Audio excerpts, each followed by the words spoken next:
hace unos 200 años aproximadamente, que gran parte de las colonias que tenía España en América se independizaron. Y eso cambió tangencialmente el mapa de América. Cayeron las capitales de virreinato y aparecieron de pronto un sinfín de naciones, grandes, chicas, pobres, ricas, importantes, menos importantes, etc.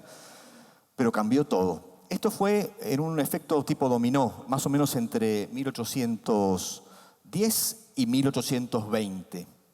Una tras otra. Todos los países fueron apareciendo, insisto, cambió el mapa. España tuvo colonias en América durante 3 siglos, el siglo XVI, el XVII y el XVIII. Y de ese mundo sabemos muy poco, y sabemos muy poco especialmente del mundo cultural de la colonia. Dentro de ese mundo cultural hay una parte que a mí me interesa mucho, que es la música, y me dedico a eso. Entonces, hace muchos años yo empecé a preguntarme si era posible que hubiera habido música en las colonias españolas en América, y como nadie me sabía dar ningún dato certero, empecé a pensar un poco en situaciones bastante obvias. ¿Acaso las madres no cantaban canciones de cuna a los chicos cuando los querían dormir? ¿Y esas canciones dónde estaban? ¿Se habían olvidado? ¿Alguien las había escrito? ¿Se conservaban a lo mejor por tradición oral? ¿Cantaba la gente en la iglesia? ¿Había música en la iglesia en aquella época?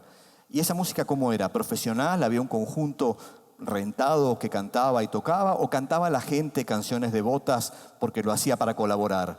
¿Había música en la milicia? ¿Había bandas militares? En tal caso, ¿con qué instrumentos sí y con qué instrumentos no?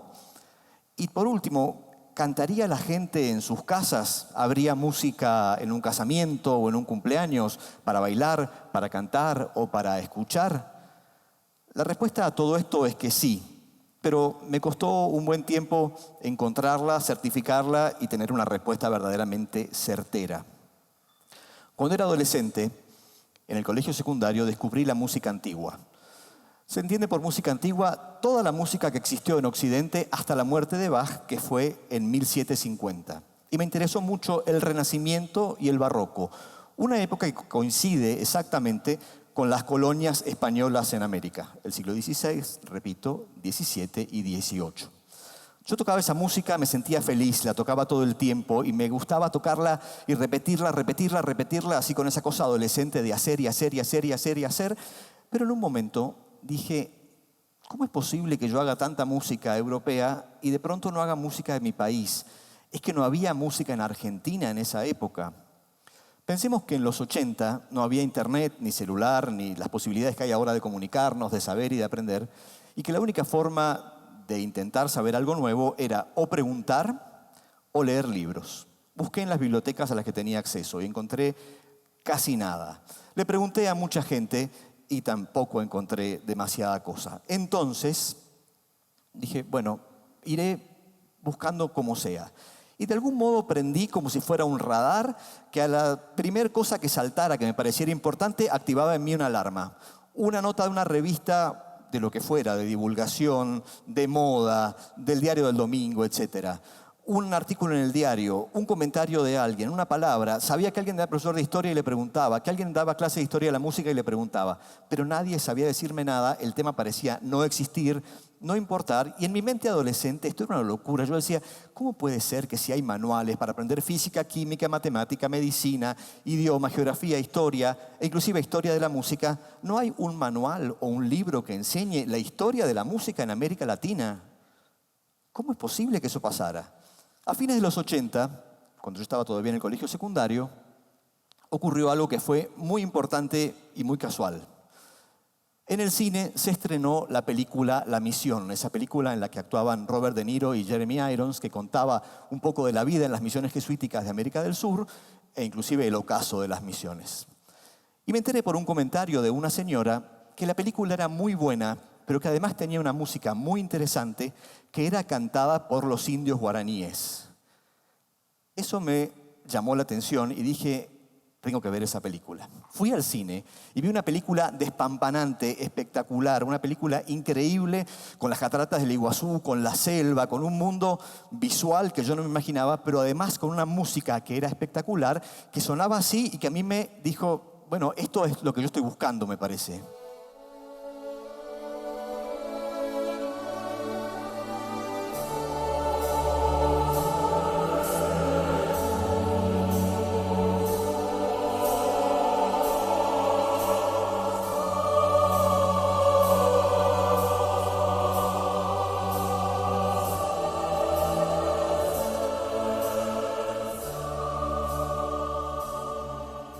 Salí del cine eufórico y muy contento, me compré la banda de sonido y la escuchaba todo el tiempo y dije, bueno, ahora tengo ya por fin la música de las misiones jesuíticas, que estaban parte de ellas en territorio argentino, y tengo música colonial de mi país.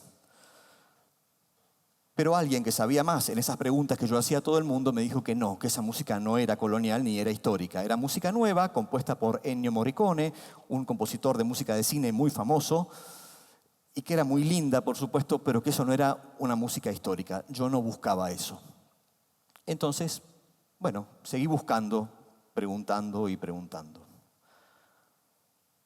A principios de los 90, en 1992, con la conmemoración del 5º centenario de la llegada de España a América, hubo muchos conjuntos de música antigua que sacaron discos festejando de alguna manera musical y aprovechando la coyuntura esa del encuentro de dos mundos. Para esa misma época, en unas vacaciones, fui a Francia. Como turista, caminando por París, de pronto encontré una disquería gigantesca y si bien yo tenía muy poca plata en ese viaje, decidí entrar porque me llamó la atención ver cómo sería una disquería del primer mundo. Años antes, yo había tenido otro contacto con la música colonial. En las preguntas que hacía, me enteré de que había alguien que tenía un cassette de audio, que encima era grabado, no tenía portada, no tenía datos, pero que tenía música de las misiones jesuíticas. Con esa persona me contacté, fui a su casa, me dejó entrar, pasar, me dijo que podía escuchar el cassette las veces que quisiera. Yo entré a su living y de pronto puse play y escuché esto. Dice así, música.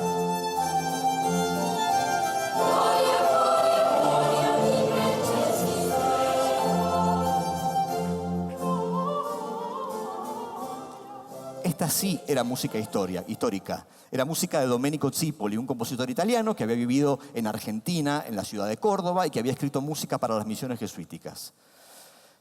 Estaba feliz, la música existía, no tenía la partitura, no tenía cómo llegar a ella, no conocía el conjunto que la interpretaba, pero yo sabía que eso estaba en algún lugar y que alguien tenía acceso a ese material.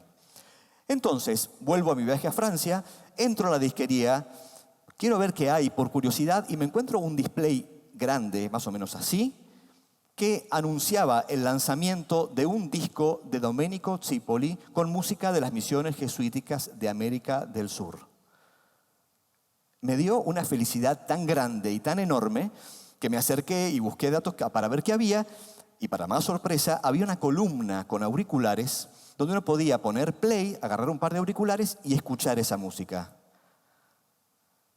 Entonces ahí descubrí que la música que yo quería no solamente existía, sino que sonaba muy bien, porque la calidad de la versión que estaba en esa disquería de Francia era muy superior a la del cassette que yo había escuchado antes.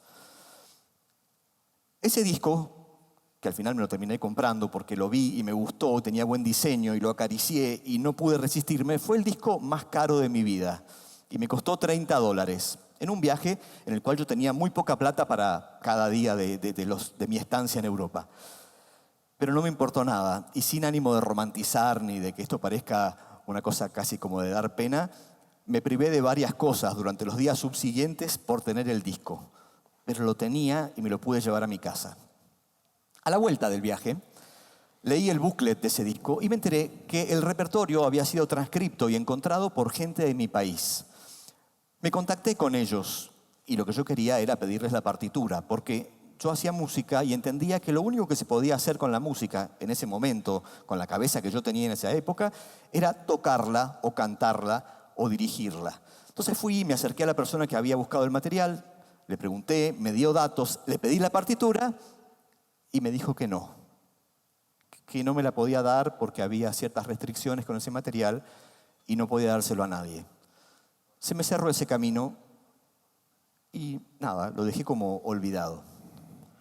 Años más tarde yo estaba en la universidad, en los 90, y con un grupo de amigos hicimos un viaje de mochileros a Bolivia y a Perú. Un viaje muy largo, con mucho tiempo, con mucha energía, con mucha juventud y con muy poca plata. Fuimos a ver qué había y a descubrir cosas. Estando en Bolivia, fuimos a la ciudad de La Paz. Yo seguía con mi obsesión de preguntar y preguntar y preguntar a todo el mundo qué pasaba con esa música. Se me ocurrió, bastante inocentemente, pero con mucha suerte, que si yo iba al Ministerio de Cultura de Bolivia, quizás alguien pudiera darme una mano o guiarme.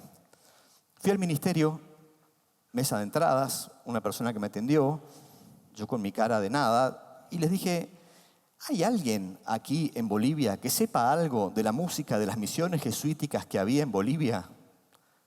Y para mi sorpresa me dijeron que sí, y que esa persona estaba en ese momento en el ministerio. Entonces, quien me atendió marcó un interno, habló, y a los 15 minutos yo estaba con el musicólogo que tenía el acceso a la partitura, y no solamente eso, sino que la había editado.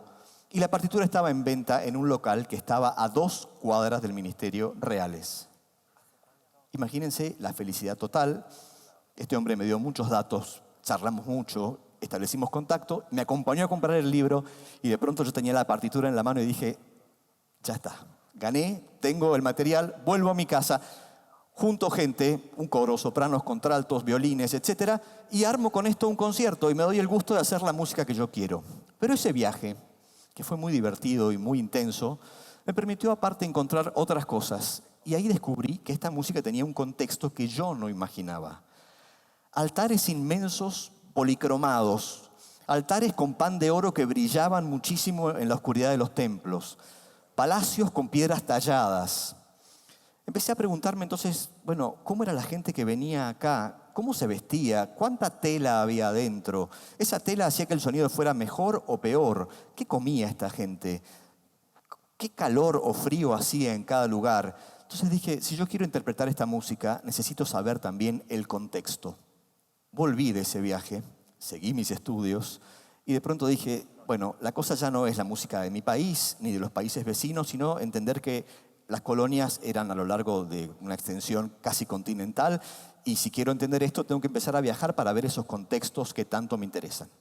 Entonces se sucedieron una serie de viajes que pagué con mi dinero y en los cuales también aproveché mi tiempo libre.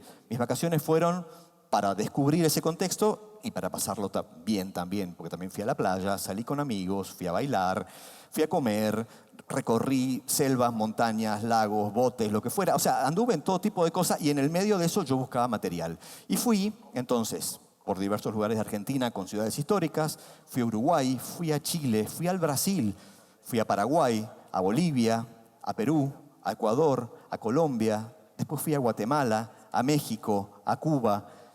Y en todos estos viajes, de una manera bastante obsesiva y ordenada, mientras que me divertía, salía con mis amigos y hacía las cosas que hace todo el mundo en las vacaciones, tomaba notas, sacaba fotos. Las fotos eran en papel, había que revelarlas y eran caras. Entonces me llevaba blogs y dibujaba. Tenía un montón de apuntes, dibujos. Llevé grabador de periodista, grababa a la gente, grababa cómo hablaban, cómo pronunciaban el castellano. Me imaginaba cómo se pronunciaría entonces la música de aquel momento. Hice tomas de video. Bueno, un sinfín de documentación que fui juntando en mi casa. Terminé mis estudios universitarios, me recibí de músico, yo tocaba en conjuntos profesionales o semiprofesionales y trabajaba para costear mis estudios en medios de comunicación, donde yo escribía notas en diarios y en revistas o hacía programas de radio en los cuales me echaba la música colonial todo el tiempo porque me gustaba. Pero esto trajo un resultado impensado. Mucha gente se enteró de que a mí me interesaba la música y de que tenía algún conocimiento al respecto, y entonces me invitaron a hacer un conjunto que interpretara música colonial de manera profesional. Es decir, tenía las partituras, tenía el contexto en mi cabeza más o menos, y tenía dinero para pagarle a gente que tocara como yo creía que se debía tocar y que cantara como yo entendía que se debía cantar. Entonces dije, bueno, quiero ese tenor, aquella soprano, ese violinista, aquel contrabajista, etc. Y armé con eso un conjunto profesional pago. De vuelta dije, ya está, tengo todo, los músicos, el dinero para pagarles, las partituras, el contexto, ya está, no me hace falta nada más. Sin embargo, en ese momento descubrí que lo que yo quería encontrar no era todo eso, o aparte de todo eso me faltaba una cosa muy importante. Yo necesitaba reconstruir el pensamiento y entender cómo era la sociedad que albergaba todo eso. Y en eso estoy, y esa búsqueda me sigue llevando mucho tiempo. Y tengo la gran alegría de saber que no voy a llegar nunca a entender el tema completamente, porque tengo cada vez más certezas, pero al mismo tiempo tengo cada vez más preguntas. Y acá aparece el tema de lo que les quiero contar en esta charla, o lo que les quiero decir o dejar a lo mejor. Todos vamos abriendo caminos a lo largo de nuestra vida, por cosas diversas y en lugares diversos y por saberes o por usos diversos. Sería ideal que esos caminos fueran quedando lo más ancho que se pueda, que estuvieran pavimentados, que estuvieran bien señalizados y que estuvieran abiertos. Porque detrás de nosotros siempre viene otra gente que quiere entrar por esos caminos. Quizás se quede a mitad de camino y desde ahí de pronto se vaya para otro lado y llegue a un lugar distinto, o al mismo pero por otra vía. Quizás se cruce el camino nuestro con el de otro y entonces los que nos sigan después tomen el del otro y vayan también a algún otro lugar. Quizás nos alcancen y vayan junto a nosotros haciendo cosas. Y quizás nos superen y de ahí en adelante abran caminos para que nosotros también los podamos transitar y de pronto llegar a lugares que no imaginamos o que sí imaginábamos y no sabíamos cómo hacer. Pero es importante que esto esté abierto, insisto, que sea amplio, que esté pavimentado y que esté bien señalizado, porque eso permite que las pasiones, los intereses, las profesiones y las búsquedas se compartan y es la única manera que tenemos de que esas cosas crezcan y se desarrollen. Muchas gracias.